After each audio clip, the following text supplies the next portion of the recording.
Hello friends, welcome back our YouTube channel be on science. Friends, हम लोग discussion कर रहे हैं सोशल साइंस के अंतर्गत जियोग्राफी, जो कि क्लास 10th से है। प्राकृतिक आपदा एवं आपदा प्रबंधन, इसके अंतर्गत फ्रेंड्स हम लोग 2 अंक स्तरीय प्रश्न उत्तर को देख रहे हैं। तो फ्रेंड्स चलिए हम लोग अपना सीरीज शुरू करते हैं। इसके पहले हम लोग 40 क्वेश्चन आंसर कर चुके हैं। तो फ्रेंड्स देखिए, यहाँ नेक्स्ट क्वेश्चन है 41। बाढ़ प्रबंधन किसके द्वारा की जाती है? तो इसका उत्तर हो जाएगा बाढ़ प्रबंधन राज्य सरकारों के अधिकार क्षेत्र में आता है, जो अपने स्थानीय अधिकारियों की सहायता से प्रबंधन का कार्य करती है। केंद्र सरकार भी इसमें सहायता प्रदान करती है।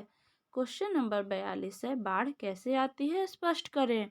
तो इसका उत्तर हो जाएगा अधिक वर्षा होने के कारण नदियों में जल का जमाव होता है, साथ ही अवसादों के जमा होने के फलस्वरूप नदी तल की गहराई में कमी आती है।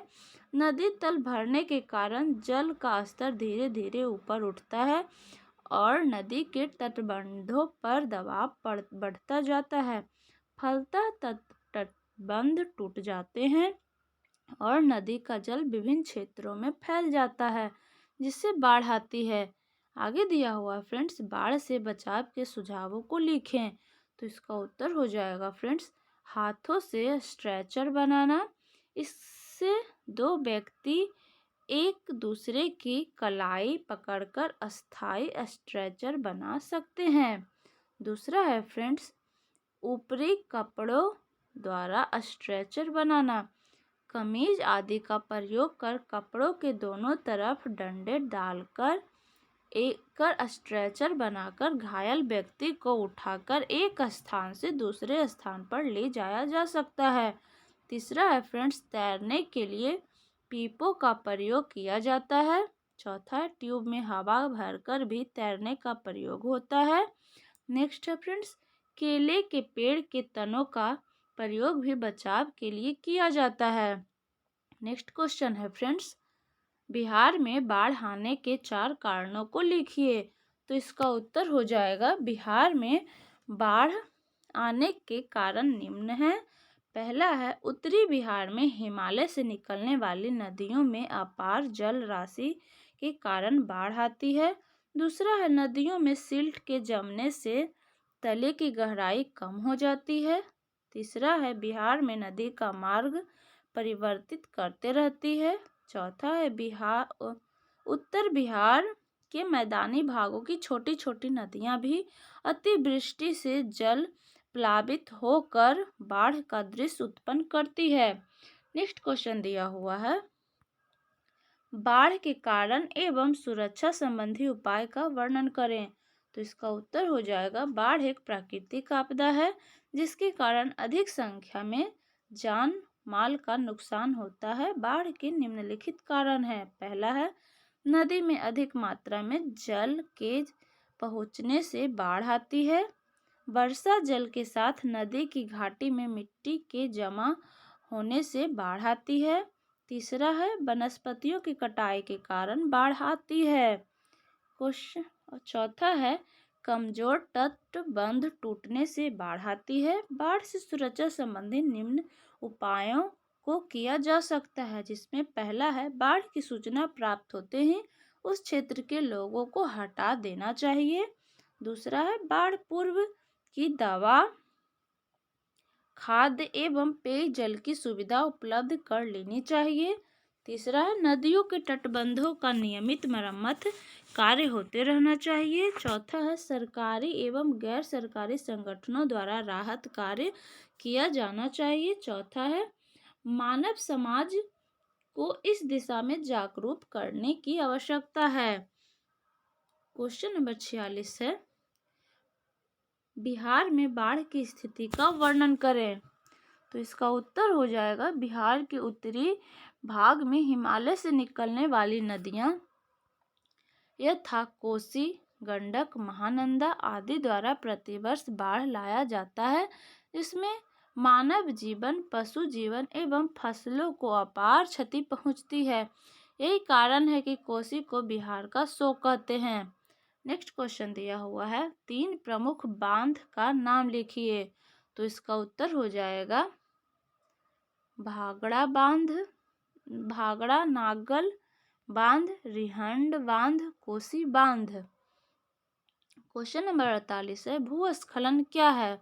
तो इसका उत्तर हो जाएगा भूस्खलन सामूहिक स्थानांतरण का एक प्रक्रम है जिसमें शैल तथा शैल चूर्ण गुरुत्व के कारण ढालों पर से नीचे सरकती है। नेक्स्ट क्वेश्चन दिया हुआ है, भूस्खलन के 2 मानव जनित कारक कौन से हैं।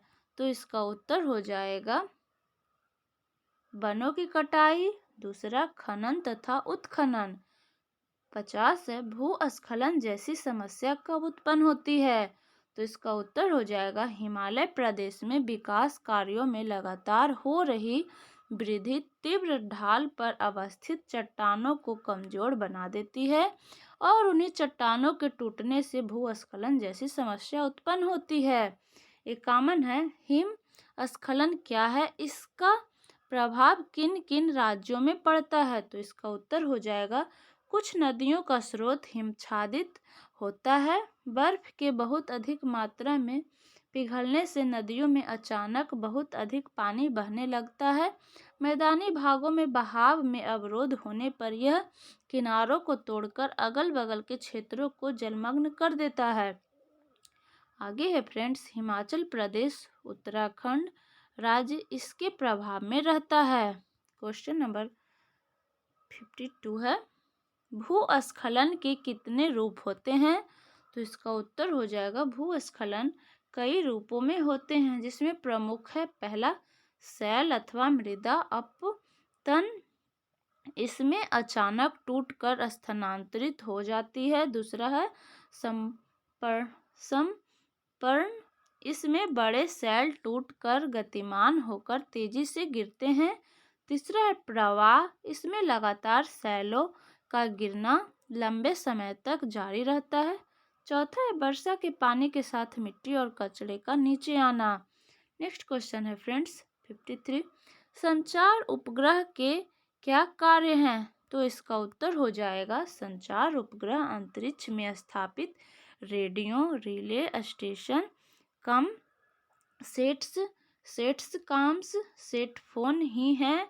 इसमें सेटकॉम उपग्रह आधारित संचार के लिए और सेटफोन उपग्रह आधारित फोन टर्मिनल के लिए प्रयोग किए जाते हैं। संचार उपग्रह का सबसे महत्वपूर्ण कार्य मोबाइल और सी कम्युनिकेशन होता है। ट्रांसपोर्टर निश्चित एक फ्रीक्वेंसी पर बातचीत को पकड़ता है और उससे विस्तारित कर अन्य फ्रीक्वेंसी की मदद से पृथ्वी पर वापस भेजता है। नेक्स्ट क्वेश्चन है फ्रेंड्स, प्राकृतिक आपदा काल में वैकल्पिक संचार संसाधन का वर्णन करें। तो इसका उत्तर हो जाएगा प्राकृतिक आपदा काल में सड़क, रेल लाइन, टेलीफोन लाइन के टूट जाने से संचार व्यवस्था भंग हो जाती है जिससे बचाव एवं सहायता कार्य में कठिनाई होती है। इस कठिनाई से बचने के लिए हेलीकॉप्टर, नावें, मोबाइल और वॉकी टॉकी का सहारा लिया जाता है। वायरलेस और टेलीविज़न भी मदद पहुंचाने में सहायक होते हैं। लाउड स्पीकर का भी सहारा लिया जाता है। वर्तमान में हैम रेडियो वैकल्पिक व्यवस्था में उत्पन्न साधन है। इसमें टावर इत्यादि की आवश्यकता नहीं होती है। इसमें संबंध बनाने का कार्य सैटेलाइट से होता है। संचार उपग्रह से भी आपदा संबंधी जानकारी मिलती है। संचार उपग्रह पर आपदा का कोई प्रभाव नहीं पड़ता है तो ऐसे समय में इनका महत्व और भी बढ़ जाता है। नेक्स्ट क्वेश्चन है फ्रेंड्स, बिहार सरकार द्वारा आपदा प्रबंधन के लिए क्या क्या उपाय किए जा रहे हैं। तो इसका उत्तर हो जाएगा बिहार सरकार द्वारा आपदा प्रबंधन के लिए निम्नलिखित उपाय किए जा रहे हैं जिसमें पहला है नदियों पर बांध बनाकर बाढ़ नियंत्रण। दूसरा है गाद जमा करने वाली नदियों की सफाई। तीसरा है मानव भूकंप रोधी बनाने का निर्देश। चौथा, विशेष दल तैयार किया जा रहा है जिसमें होमगार्ड एवं सैंप के जवान को प्रशिक्षण दिया जा रहा है। पांचवा है, प्रत्येक प्रखंड में एक अग्निशामक दल रखने की व्यवस्था का निर्णय लिया गया है।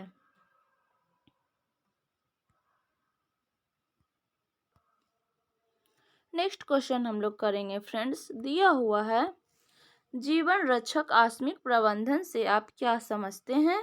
तो इसका उत्तर हो जाएगा आपदा के दौरान प्रभावित लोगों को तत्काल आपदा संकट से निजात दिलाने हेतु किए जाने वाले कार्य जीवन रक्षक आकस्मिक प्रबंधन कहलाता है। आकस्मिक प्रबंधन मुख्यतः बाढ़, सुनामी, भूकंप, आग जैसी घटनाओं के समय किया जाता है, जिससे प्रभावित लोगों को सुरक्षा प्रदान करना, भोजन, दवा एवं प्राथमिक उपचार इत्यादि सम्मिलित हैं। आकस्मिक प्रबंधन के फलस्वरूप लोगों के जान माल के नुकसान को तत्काल कम किया जा सकता है। आगे है फ्रेंड्स, क्वेश्चन नंबर 63 है, आग लगने की स्थिति में क्या प्रबंधन करने चाहिए? तो इसका उत्तर हो जाएगा आग लगने की स्थिति में सबसे पहले आग में फंसे हुए लोगों को बाहर निकालना एवं घायल को तत्काल प्राथमिक उपचार देकर अस्पताल पहुंचाना चाहिए। प्राथमिक उपचार में ठंडा पानी डालना, बर्फ से सहलाना, वर्नॉल आदि का उपयोग करना, आग के फैलाव को रोकना, बालू, मिट्टी एवं तालाब के जल का उपयोग करना एवं बिजली से आग लगी हो तो सबसे पहले बिजली का तार काट देना चाहिए। नेक्स्ट क्वेश्चन है फ्रेंड्स, नागरिक सुरक्षा के क्या उद्देश्य हो सकते हैं? तो इसका उत्तर हो जाएगा नागरिक सुरक्षा के निम्न उद्देश्य हो सकते हैं। पहला, नागरिकों को आपदा के संकट से बचाव करना। दूसरा, उनका प्राथमिक उपचार करना। तीसरा है खतरों के विषय में जानकारी देना तथा चौथा है जीवन को सामान्य करने में उन्हें सहायता प्रदान करना। नेक्स्ट क्वेश्चन है, वज्रपात किसे कहते हैं? तो इसका उत्तर हो जाएगा फ्रेंड्स, वर्षा के समय बादलों में अधिक हलचल होने और उसके आपस में घर्षण के कारण भूमि पर बिजली गिरती है, इसे वज्रपात कहते हैं। इसमें पशु और मनुष्य मर जाते हैं, मकान टूट जाते हैं और पेड़ों की डालियां भी टूट जाती है। नेक्स्ट क्वेश्चन है फ्रेंड्स, आकस्मिक प्रबंधन में स्थानीय प्रशासन एवं स्वयंसेवी संस्थाओं की भूमिका का विस्तार से उल्लेख करें। तो इसका उत्तर हो जाएगा मुख्यतः आकस्मिक प्रबंधन के 3 घटक है, जिसमें पहला है स्थानीय प्रशासन। आकस्मिक प्रबंधन में स्थानीय प्रशासन की अहम भूमिका होती है। राहत शिविर का निर्माण, प्राथमिक उपचार की सामग्री की व्यवस्था, एम्बुलेंस, डॉक्टर, अग्निशामक इत्यादि की तत्काल व्यवस्था करना इसका मुख्य कार्य है। दूसरा, स्वयंसेवी संगठन। आकस्मिक प्रबंधन में स्वयंसेवी संस्था महत्वपूर्ण स्थान रखता है। अगर गांव के युवक तथा पंचायत प्रबंध के बीच समन्वय हो तो ऐसे प्रबंधन में जाति, धर्म, लिंग के भेदभाव को परित्याग करना पड़ता है। स्वयंसेवी संस्था आकस्मिक प्रबंधन में काफी योगदान दे सकती है। नेक्स्ट है फ्रेंड्स, गांव अथवा मोहल्ले के लोग। आकस्मिक प्रबंधन में गांव अथवा मोहल्ले के लोग काफी योगदान दे सकते हैं, जैसे युवक को मानसिक रूप से सुदृढ़ है और तकनीकी रूप से प्रशिक्षित करना और उनमें साहस का संचार कर सकते हैं। नेक्स्ट क्वेश्चन है फ्रेंड्स, दिया हुआ है किसी मुख्य प्राकृतिक आपदा के समय दूर संचार व्यवस्था बाधित हो जाती है, क्यों? तो इसका उत्तर हो जाएगा किसी मुख्य प्राकृतिक आपदा के समय प्रायः टेलीफोन एक्सचेंज तथा ट्रांसमिशन टावर रिले केंद्र क्षतिग्रस्त हो जाते हैं। इसी कारण दूर संचार व्यवस्था बाधित हो जाती है। नेक्स्ट क्वेश्चन है फ्रेंड्स, आग लगने की स्थिति में क्या प्रबंधन करना चाहिए, उल्लेख करें। तो इसका उत्तर हो जाएगा फ्रेंड्स, आग लगने की स्थिति में निम्न प्रबंधन की आवश्यकता होती है, जिसमें पहला है आग पर सर्वप्रथम नियंत्रण करना, दूसरा है आग में फंसे हुए लोगों एवं मवेशी को बाहर निकालना, तीसरा है आग से प्रभावित लोगों को तत्काल उपचार की व्यवस्था करना, चौथा है आग के दौरान छत पर फंसे लोगों को सीढ़ी द्वारा उतारने का कार्य किया जाना चाहिए। नेक्स्ट क्वेश्चन है फ्रेंड्स, आकस्मिक प्रबंधन के 3 प्रमुख घटक कौन है। तो इसका उत्तर हो जाएगा, आकस्मिक प्रबंधन के 3 प्रमुख घटक निम्न है, जिसमें पहला है स्थानीय प्रशासन। आकस्मिक प्रबंधन के ये सबसे प्रमुख घटक स्थानीय प्रशासन के द्वारा ही आपदा आने के पूर्व, आपदा के समय एवं आपदा के बाद विभिन्न प्रकार के कार्य करने पड़ते हैं। दूसरा है स्वयंसेवी संगठन। आकस्मिक प्रबंधन का यह दूसरा घटक है। यह सरकार से सहायता प्राप्त कर अथवा अपने स्तर से आपदा के समय लोगों की मदद करता है। तीसरा है गांव अथवा मोहल्ले के लोग। आकस्मिक प्रबंधन के अंतर्गत यह तीसरा घटक है। यह आपदा आने पर तत्काल लोगों की मदद करता है। नेक्स्ट क्वेश्चन है फ्रेंड्स, अगस्त और फरवरी में किस महीने की ओलावृष्टि से अत्यधिक हानि होती है। तो इसका उत्तर हो जाएगा, कभी कभी वर्षा के समय पानी से अधिक बर्फ के टुकड़े की बौछार होने लगती है, इसे ओलावृष्टि कहा जाता है। ओलावृष्टि तो कभी भी हो जाती है, परंतु खड़ी फसलों के समय की ओलावृष्टि से अत्यधिक बर्बादी होती है। सब्जियां और अनाज की फसल नष्ट होने से आर्थिक हानि उठानी पड़ती है। फरवरी महीना की ओलावृष्टि से अत्यधिक हानि होती है।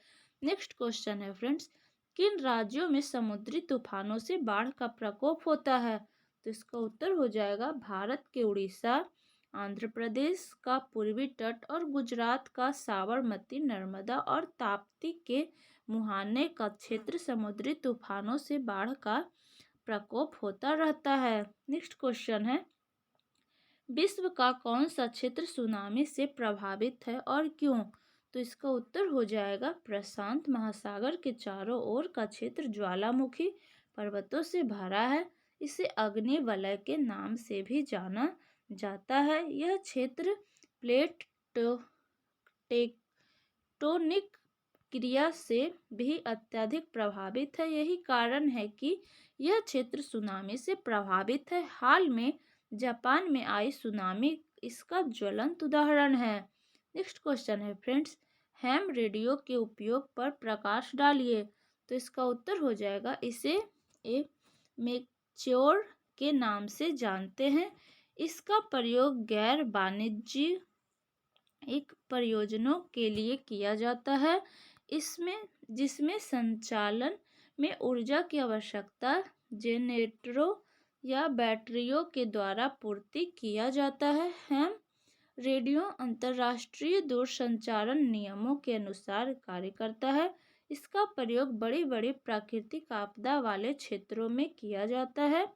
इस संचार प्रणाली में कोई भी बाहरी तार की आवश्यकता नहीं पड़ती है। आपदा के दौरान सूचना के प्रेषण में इसकी भूमिका महत्वपूर्ण होती है। नेक्स्ट क्वेश्चन है फ्रेंड्स, चक्रवात किसे कहते हैं। तो इसका उत्तर हो जाएगा, जब किसी क्षेत्र में निम्न दबाव का केंद्र बनता है और उसके चारों ओर उच्च दबाव रहता है, तो बाहर से केंद्र की ओर बड़ी तेजी से वायु चलती है, इसे चक्रवात कहते हैं। नेक्स्ट क्वेश्चन है, अधिकेंद्र क्या है। तो इसका उत्तर हो जाएगा, भूपटल पे केंद्र जहां भूकंप के तरंग का सर्वप्रथम अनुभव होता है, अधिकेंद्र कहलाता है। नेक्स्ट क्वेश्चन है फ्रेंड्स, भूमिगत जल क्या है। तो इसका उत्तर हो जाएगा, भूमि के नीचे स्वच्छ जल का विशाल भंडार है। लाखों वर्षों से हो रही वर्षा का ही जल धीरे धीरे सतह के नीचे जाकर भूमिगत जल का रूप ले चुका है, इसे ही भूमिगत जल कहते हैं।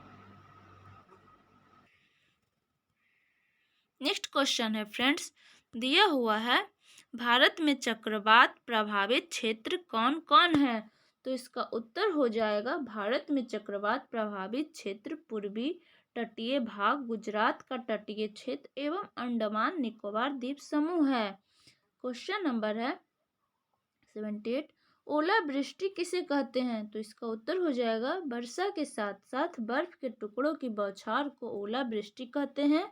खड़ी फसलों के समय ओलावृष्टि से फसलों की बर्बादी होती है। नेक्स्ट क्वेश्चन है फ्रेंड्स, आकस्मिक प्रबंधन को कैसे सफल बनाया जा सकता है? तो इसका उत्तर हो जाएगा खाद्य पदार्थ, पशु चारा, महामारी आने से संबंधित जीवन रक्षक दवाई, छिड़काव की सामग्री इत्यादि का पूर्व प्रबंधन आकस्मिक प्रबंधन को सफल बनाता है। नेक्स्ट क्वेश्चन है फ्रेंड्स, 1984 ईस्वी में भोपाल स्थित यूनियन कार्बाइड के कारखानों से रिसने वाली किस गैस के कारण भयंकर दुर्घटना हुई थी? तो इसका उत्तर हो जाएगा 1984 ईस्वी में भोपाल स्थित यूनियन कार्बाइड के कारखानों से रिसने वाली मिथाइल आइसोसाइनेट MIC गैस के निकलने से भयंकर दुर्घटना हुई थी। क्वेश्चन नंबर 81 है, वर्नॉल नामक दवाई किस काम में प्रयुक्त होती है? तो इसका उत्तर हो जाएगा जले लोगों का प्राथमिक उपचार के रूप में जले भागों पर बर्नॉल मलहम का लेप लगाना उचित होता है। क्वेश्चन नंबर 82 है, ओलावृष्टि क्या है, इसके आर्थिक दुष्परिणाम बताइए? तो इसका उत्तर हो जाएगा जब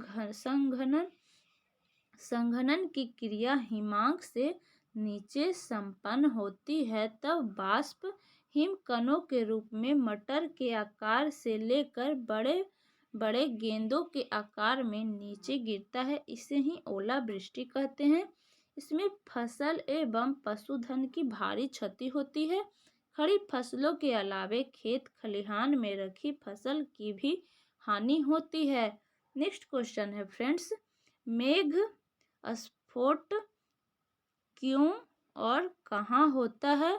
तो इसका उत्तर हो जाएगा गर्म एवं आर्द्र पवन पर्वतीय ढालों से टकराकर तेजी से मेघ के रूप में घनीभूत होकर तीव्र झंझावात तथा निर्माण करते हैं झंझावात का निर्माण करते हैं। इसमें मौजूद जलवाष्प तेजी से संघनित होकर मोटी धार के रूप में नीचे गिरता है, इसे ही मेघ स्फोट यानी कि क्लाउड बर्स्ट कहते हैं।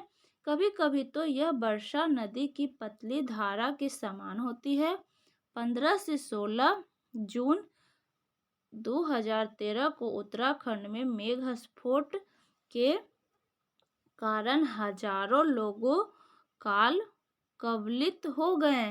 तो इस तरह से फ्रेंड्स हम लोग का ये जो है 2 अंक स्तरीय प्रश्न उत्तर सीरीज समाप्त हुआ। फ्रेंड्स मिलते हैं नेक्स्ट वीडियो में। इसके लिए फ्रेंड्स हमारे चैनल को सब्सक्राइब करके नोटिफिकेशन बेल आइकन को प्रेस कर लीजिएगा, जिससे कि हमारे अगले नए वीडियोज़ का नोटिफिकेशन सबसे पहले आपको मिले। तो फ्रेंड्स मिलते हैं नेक्स्ट वीडियो में।